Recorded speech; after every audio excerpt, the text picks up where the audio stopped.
Hannah, thank you so much for being on the podcast today. You are so welcome. So, I've been starting every interview by asking guests, as a kid, what did you want to be when you grew up? Ooh, there's a reason I work in media. I do like attention. I think a lot of people are afraid to say that, but I do, or I wouldn't be in this job. I wanted to be an actress. And what about being an actress appealed to you? I think there is something intoxicating, especially when you're a little kid, about being on a stage and being in Mm, command of a room and realizing that you have the ability to do that. I think as I got older, my favorite thing in the world to do is to watch a movie and to cry my eyes out or laugh hysterically. I think film is one of the most amazing mediums of art. So I just admired it and I wanted to be a part of that.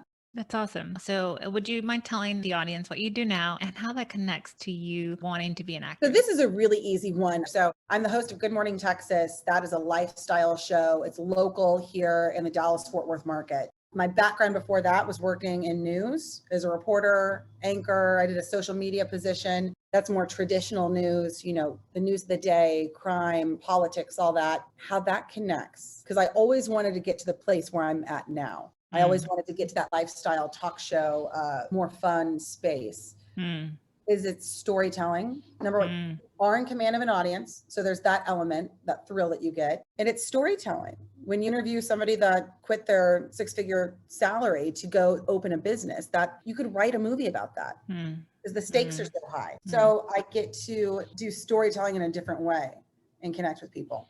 Oh, that's awesome. Yeah, and I can sense that you are good at connecting with people. With thank you. I would like to say, I think it's important that people celebrate their own strengths. I would say that is one of my strengths Hmm, in my toolkit of what I do. I think that's one of them. hmm. So, how did you get to this role? Did you know in college? Where did you get started? Well, I knew nothing in college, I'll tell you that. I was a wild child. I was all over the place. I'm still not very organized. I don't know. I was just having fun. And then my last year, like last half of my last year, so final half of my senior year, realized, oh my gosh, I'm going to be graduating soon. And Mm. all of a sudden, I started going to class, not wearing pajama pants, and actually getting kind of involved. And it was very quickly after that. I started in local news after that, behind the scenes. I also was a waitress at that time, living in my parents' basement, which honestly, it was so much fun. It was great to have that extra time with them. They're awesome. And then I eventually got in front of the camera. I had to really convince a lot of very skeptical bosses at the time. And then I would always try to find the smartest person in the room, learn from them, be as good as I could. And then it would just progress and progress. And then I ended up in the Dallas market, which is a really large market. And I would say this is where I kind of found my voice. Yeah. And I guess along the way, were there any points where you thought this isn't going to work or I want to quit? There's a lot of people who don't like or don't enjoy the work they're doing, but Mhm. the thought of pursuing something that they're passionate about is scary. Yeah. And the thought of failing and like you mentioned that story of somebody leaving their six-figure job and it could Yeah. be a movie. Walk us through kind of those movie moments for you, or was it pretty clear to you? I think I can be really indecisive. I can go through that, but then there's moments where there's the decision is made and like it. Hmm. So I would say a lot of people probably told me to question me wanting to get out of traditional news. I was good at it. There was lots of elements about it I enjoyed, but I always knew and I have a reverence for the lighter things in life. But I think that they are just as deep, if not deeper, than some of like the breaking headlines. So somebody opening a business, I think that's a huge thing. And we get to Hmm. talk to local business owners. The little stories that go viral and make you laugh, I think that's a huge thing because it's Yeah. connecting. It's just a human experience.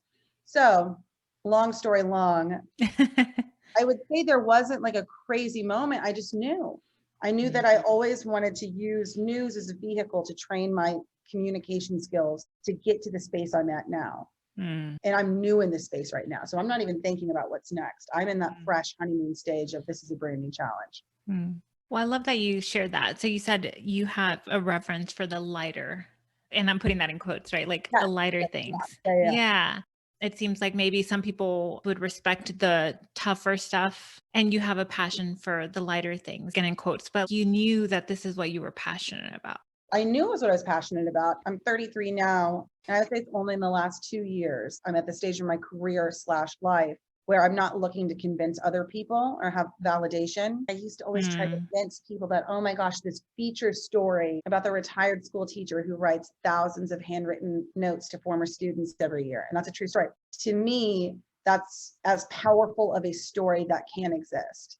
I think try to prove that. And now there's a difference where you just kind of know it and I just do it. And I know it's going to resonate with people. But the people that are mm. questioning it, I don't really need to debate that. And how did you get to that point? So for me, I used to be in a very corporate environment in financial reporting and it's very respected. So I figured out that I wanted to be a coach, which is quote softer Yeah. skills. I struggled with that transition because I thought I'm not going to be respected or whatever. How did you work through that so you don't feel like you need that validation? Because I think that's what people struggle with a lot. I know, and I don't have advice on that because there's a lot of areas in my life where I need that validation, but then there's these kind of quiet, calm, knowing areas of my life. And on this one, that's where I'm at. Like, I just have an insane amount of belief that I'm right. On this particular thing, I'm like, that's why Oprah was Oprah. That's Yeah, why I love Oprah. she's done this for decades. Yeah. And she was kind of laughed at. But if your intention is to connect on a human level with whatever vehicle, for you, coaching, for myself, storytelling, that's going to pay off. And I just feel like it's simple. And I'd rather just do it than debate with people whether it's worth doing. Mm. Well, and I appreciate you sharing that. That's not necessarily how you feel in all areas of your life, right? Like, No, so you don't God, have it, so you don't have it figured out and everything, but you know that for this particular facet of your life, it's like, you know. yeah. People ask if I miss my old position. No. Again, there are a lot of areas in my life where like I agonize over decision. You go back and forth. This one, it is like the most calm, confident knowing. Mm. I guess that's how you can tell that it's right for you, right? Yes. Yes, Mm. because that is rare in life. And so, how is that different from how you felt before? So, like, if someone is thinking, I don't feel that calm knowing. Okay, so my story is not dramatic in the sense of I was doing one thing and then did the exact opposite the next. I was going this direction and then I shifted this, but just shifting that changed everything. So I'm more of a pivoter. Like, were there feelings you were feeling as you, or what were the signals for you that you thought, okay, I know I'm going to pick, like you knew that you wanted this other side, but what were the signals for you that kind of, Oh, I was just excited. The creativity in my mind started exploding again. Like I was thinking of more ideas than I had time to like even articulate them. I had a confidence for it, an excitement for it. I've talked to my friend Shannon, and we've talked about how in life, you always want to run towards something, not away from something. mm, Even if you're miserable in what you're doing, don't run away from it. Take the time and then figure out what you want to run towards, I would say. mm, yeah, it's a different feeling. Running away is a It's different fear versus energy. love. It's fear versus love. Mm, Running away, that's your intention is fear. That's your motivation. With the other, when you're running towards, it's love and it's creation. I love that. Well, and you also come across as a very like confident person. What would you say to someone listening who is struggling with confidence too? I would say that I am a confident person. Uh, I am. That said, I also have those areas or those Mm, moments. I think they all manifest for people in different ways. Now, I try to live this. I don't always do, but what I would say to somebody is when it comes to confidence, why not be confident? If you can tell yourself it's just a choice and you're like, I am who I am no matter what, why don't I just decide to freaking love it? You know what I mean? And even if you don't believe it, you're doing it for the ease of your life because it feels better. That mm. emotionally detached advice for that. And if you can do that, life would be easier. Do you have a mantra or something you say to yourself before you like, because being on TV, I think requires a certain amount of confidence and poise and just to stand in front of the camera. Do you have something you do or something you say to yourself? Yeah. For that, it's what I'm thinking of and my intention is. And so what I'm generally thinking of, like my motivation, and it's actually not thinking about myself. I'm connecting with whoever's on Mm, the other side of that screen, whether it's a mm. television screen, Instagram video. I got this advice back in the day from a mentor who said, kind of dramatic, said, when you look at the camera, make love to the camera, which that's just a crazy thing, like in news. But I heard what they were saying as have a real connection. Like Yeah. you're talking to a person and you're talking about important things and make that connection. And then whatever you're going to say or whatever you're going to ask, make sure it's something that matters. Mm, mm. But that's So, how I get confident in that, is I just think about trying to connect.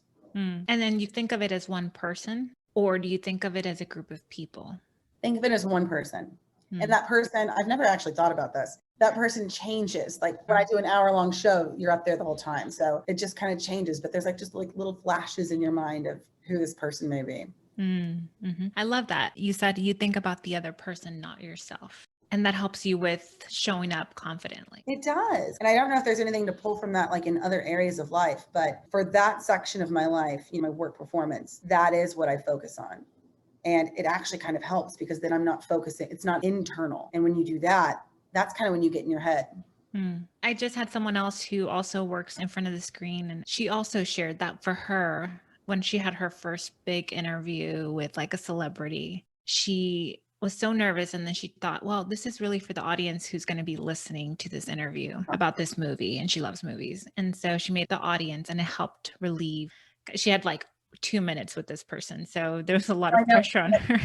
I know. And there's like pressure to like connect in that 2 minutes. Yeah. Yeah. Yeah. And how do you deal with that? The pressure that comes along with that?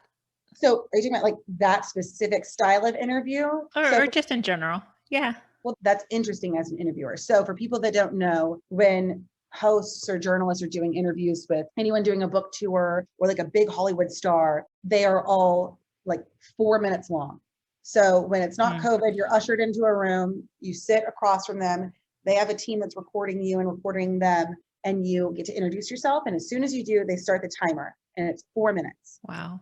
So in that 4 minutes, you have to like introduce yourself, make some kind of connection, talk about whatever project they're doing, and then hopefully get some kind of moment that Mm. is relevant to your local audience. So that's a lot in 4 minutes.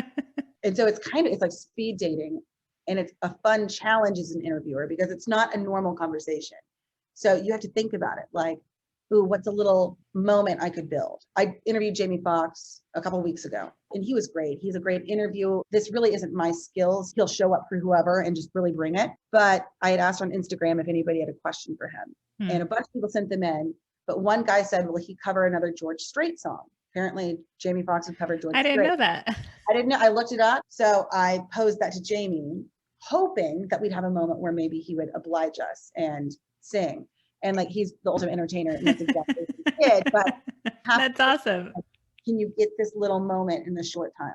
And I guess that probably applies too for just building connections in general in any industry, and even in interviews too, for people who are looking to switch roles, like building that connection with the future employer, or if you're at a networking event, building that connection with someone who you're just meeting.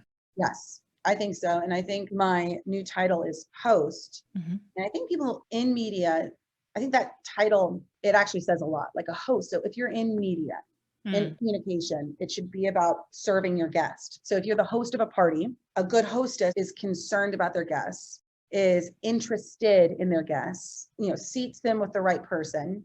The host has to be fun and great, but it's more about showing Yes. love or getting to know your guests. I don't know how I started talking about that, but I think that's No, but that makes a lot of sense. A good host makes everyone feel comfortable, or helps in that process, thinks about the details. okay. Yes. And so this is where it was going, is that's good in any part of life. Whoever you talk to, you should show them that attention, whether it's a prospective employer, a client, a colleague, the person across from you in a cash register. I just think that's a good way to work with people. Yeah, and it goes back to again that human connection you mentioned earlier. Like people can really sense when we're being present, when we're there. We're not just trying to, who am I going to talk to next? Yeah. Or like people can sense genuineness and authenticity. Yeah. And I remember that being a young reporter, because you see people on their best days and their worst days. And I can't remember what it was, but there was some woman that was one of her worst days. I can't remember the particulars of the story, but there was a bunch of reporters around her. Humans are great and professional, but there was one guy that you could tell just wasn't listening to her answers. And I can't remember what this woman had gone through, but I just remember thinking, Hmm. that's not what it's about. Hmm. If she's going to talk to you, be there for 5 minutes. Really be there with her. Hmm. I have a sense that that's going to set you apart. I remember years and years ago, there was some filming of something, and there was someone who was reporting, and it was very obvious that the reporter did not want to be close to people, like annoyed and like not wanting to connect. It was like, oh, I have to do this because I have to, but not because she was really enjoying it. And it really stuck out to me. And I thought, oh, interesting. Yeah. in interviewing, the follow-up question is always better than the original. And that's pure, just like practice. Like that's the best way to practice it. The follow-up's always better than the original. But if you're not listening, there'll be no follow-up. So this podcast is my intention with it is to help people who are feeling like, especially post pandemic, like not feeling like they love their job, not feeling like it's possible to pivot. Like you said, maybe it's not a huge change. Maybe it's just a pivot. Maybe they don't like their company. Maybe a lot of people wanting to start businesses or side hustles. What would you say to that person? I would say action is the antidote to anxiety, and small action. I mean, I'm guilty of this, having this big idea and then telling everybody and then being like, oh, I don't know, just something ridiculous. And then nothing happens with it. Do a little something. Like if it's sitting down to write out a list of what would make you happy, or saving more money in the bank account because you're saving towards something. All of a sudden you've just taken action. So I also wanted to touch before I forget. In preparing for this interview, I read that you started a series before you even got to the role you're in today where you highlighted stories. I think it was like of business owners. Well, we've done a lot of business owners. It's called Rise and Shiners. Yes. And I need to practice my 30-second pitch on it because I always say that. Oh, here you go. Here's your. All right, here we go. Start the top line. So we go undercover and we profile everyday heroes, but they think we're doing a story on something else. And then we surprise them and say, psych, we did this because all these people love you and you make the world a better place. And it's the most fun in the world. That's so awesome. And that's a project that you came up with, or how did it come about? How did it get started? I remember this like so clear. And this is, so if you're kind of bored with where you're at work, but there's still elements that you like, because that's where I was at. I was ready for something new but I wanted it like not something completely different. Right. So what I would say in this is gravitate towards the things that like light you up. So I knew this light lit me up because I remember the day I came up with it. We were doing live shots by the train here in Dallas, DART. It was maybe a crime. I don't know what it was. But in between, I was watching all these people at 5 a.m. who were either just getting home from an overnight shift or going in super early. And it probably took them 2 hours to get where they were going. And I was thinking, man, people get up at this time of day. They've got some gumption. You're doing something, like you're supporting your family, you're going after your dream, whatever it is. And I just thought, what if we did a series where we spotlit like the best rise and shiners, the people that get up every day and make the world a better place. And I had been drinking a lot of coffee that morning. So highly caffeinated. I'm really caffeinated today too. And I ran into my executive producer's office, literally just had this entire spiel. I don't know if I breathed when I was talking about it. And this is where working with smart people is life-changing, because Sheena, she's now the assistant news director at WFAA. She's the executive producer at this point, took that, was supportive, offered other ideas, and then she helped me execute it. Like I could come up with crazy stuff. She had these skills that I did not and brought it to life. It would have just been an idea had I not been working with her. And had you not had the courage to bring it up and think, well, we could do this? That's never a problem. I will walk in with whatever idea. And why the hell not? What's the worst that's going to happen? They're going to say no. But it's that truly what I need that like person that's go sequence by sequence and just make it happen and think about the details. That's why it came out so well. Yeah. And so you weren't completely fulfilled with the type of work that you were doing. You were in the right industry, but then you figured out a way to do something that energized you, because your face lit up as you talked about it, as you did your 30-second spiel. I was like getting out of breath again. I was like, I know, I seriously love it. And this can be a lesson, I think, for people in different careers. So I created this little thing, and it would be a 5-minute segment that happened once a month. In that 5 minutes, I was like this. And it was so much fun, but also just, I think objectively, it was the best work I did because I was in alignment. It's when you're in the zone. So I made this little 5-minute thing and I fell more and more in love with it. And I wanted all that. That's what I wanted to do with my skill set. And I eventually got there. But I think the lesson is start to create these little miniature servings of what you want. And I think that'll lead you the way, because people will see it and they'll like it. Yeah. And I love that you used the word alignment. You were so in alignment and in the zone. When I do stories like that, I don't need a script because I just don't have to think about it. It's just fun. But if I'm doing a story about city council, I need a script. Like I need to make sure when you're in the zone, when you're talking to a best friend, you don't need a script. When you're doing something you're comfortable with, you're just good. I love that. And I think that can be the signal how people can know this is the right thing because I feel in alignment. It's easy. That's how I feel about coaching. I'm putting work into it and doing getting all the training, all the things, but it's easy for me to like be there. But see what you just said, because I was just thinking that you almost feel bad saying it's easy. We have like Yes. in our mind Yes. easy is like a bad thing. And Yes. you're like, no, I'm not just down. Yes. So I thought like you think the same thing. Sometimes when you think something's easy, you It almost should be hard. Yeah. yeah, the easy, like that means you're where you're supposed to be. Thank you for highlighting that and pointing that out because I bet that's what people would struggle with. You said it, and I was like, oh my gosh, I'm not alone. Yeah. Yeah, because it feels so natural. Yes. When I was in my prior role, it didn't. And I always felt like less than, like I'm struggling. People can't find out that I don't love technical accounting memos, you know? Yeah. Was there any part of that job that was connected to coaching? Like, was there a facet of that that you started to grow that skill that got you here, or was it something in your personal life?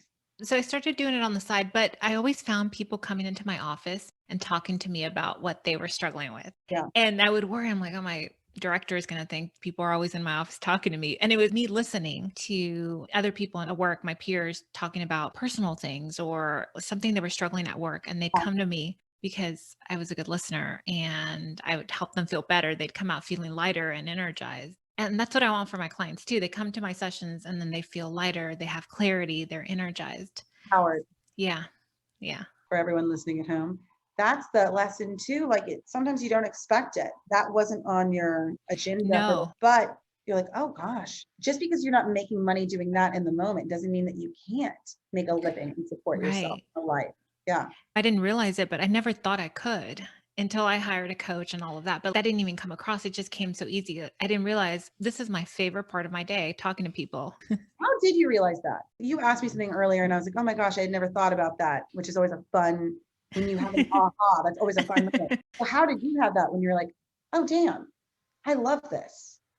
I hired a coach. I was at a firm that was working tons of hours, having all these like headaches from stress and just Mhm. like health stuff. I was pretty miserable because I wasn't in alignment. And there were a lot of people who were. So it was particular to me, right? And I hired a coach and she helped me figure out that I wanted space to figure it out. So I went to do the same work, but with more balance with a great team. Then I had space to kind of figure it out. And then what she had me do was I thought I wanted to be a high school counselor because I like helping and I thought, okay, empowering. She had me call a few counselors. So I called my counselors and I asked them about their day. And I realized it wasn't, they did more admin stuff and I liked the one on one thing. And so, okay, that's not it. And so I kept searching. And then the more I worked with her, I was like, I want to do what she does.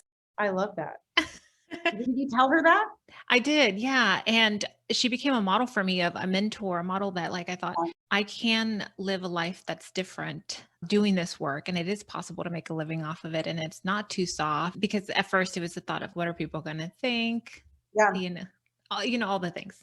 I think the softest stuff is the hardest stuff. I think the softest stuff is what matters the most for what you're saying. The idea of having a career that's dedicated to helping people find purpose and fulfillment. Right. Like, come on. Like, It gives you know me the how much ultimate more, joy. yeah, like if that's soft, okay, soft sounds great. I mean, that's what we all want in life. Yeah, it gives me a deep sense of purpose and meaning. Anna, thank you so much for being here today. I enjoyed this conversation so much. Oh, this is so great. I'm going to be smiling from ear to ear all day.